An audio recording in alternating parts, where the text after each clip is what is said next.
ರಾಜ್ಯ ಪಶುವೈದ್ಯಕೀಯ ಪಶು ಹಾಗೂ ಮೀನುಗಾರಿಕೆ ವಿಜ್ಞಾನಗಳ ವಿವಿ ಬೀದರ್, ಕೃಷಿ ವಿಜ್ಞಾನ ಕೇಂದ್ರ ದಕ್ಷಿಣ ಕನ್ನಡ ಮಂಗಳೂರು, ಕರ್ನಾಟಕ ಕೃಷಿ ಬೆಲೆ ಆಯೋಗ ಪ್ರಾಯೋಜಿತ ರೈತರ ಆದಾಯ ಹಾಗೂ ಕಲ್ಯಾಣ ವೃದ್ಧಿ ಯೋಜನೆಯ ಅಡಿಯಲ್ಲಿ ಚೆಂಡು ಹೂವು ಕೃಷಿ ಕಾರ್ಯಾಗಾರವು ದರೆಗುಟ್ಟೆ ಗ್ರಾಮ ಪಂಚಾಯಿತಿ ಸಭಾಂಗಣದಲ್ಲಿ ನಡೆಯಿತು.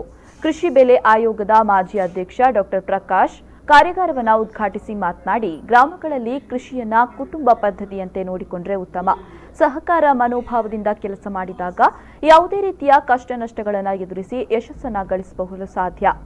ಅವರಿಗೆ ಒಂದು ದಾರಿ ಕೊಡೋಣ. ಏನು, ನೀವು ರಜದಲ್ಲಿ ಒಂದು ದಿನ 2 ದಿನ ಈ ಹಳ್ಳಿಗೆ ಹೋಗಿ ಮಕ್ಕಳಿಗೆ ಪಾಪ ಕಂಪ್ಯೂಟರ್ ನೋಡುವಂಥದ್ದು, ಮನೆಗೆ ಹೋಗುವಂಥದ್ದು, ಮಕ್ಕಳು ಕರ್ಕೊಂಡು ಸ್ವಲ್ಪ ಸುತ್ತಮುತ್ತ ಅಡ್ಡಾಡಿಸಿ ಆ ದುಡ್ಡನ್ನ ರೈತರಿಗೆ ಕೊಡಿದ್ವಿ.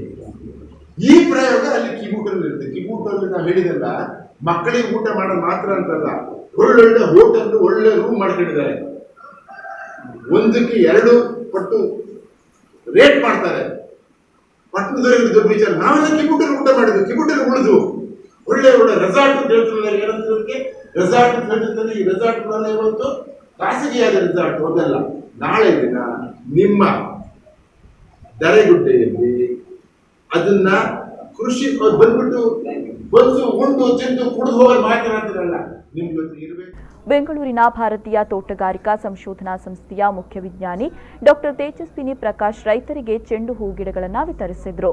ಈ ಸಂದರ್ಭ ಜಿಲ್ಲಾ ಕೃಷಿ ವಿಜ್ಞಾನ ಕೇಂದ್ರದ ಮುಖ್ಯಸ್ಥ ರಮೇಶ್, ಜಿಲ್ಲಾ ಕೃಷಿಕ ಸಮಾಜದ ಅಧ್ಯಕ್ಷ ಸಂಪತ್ ಸಾಮ್ರಾಜ್ಯ, ಮೂಡಬಿದ್ರೆ ಎಂಸಿಎಸ್ ಬ್ಯಾಂಕ್ನ ಮುಖ್ಯ ಕಾರ್ಯನಿರ್ವಹಣಾಧಿಕಾರಿ ಚಂದ್ರಶೇಖರ್ ಮತ್ತಿತರರು ಉಪಸ್ಥಿತರಿದ್ದರು.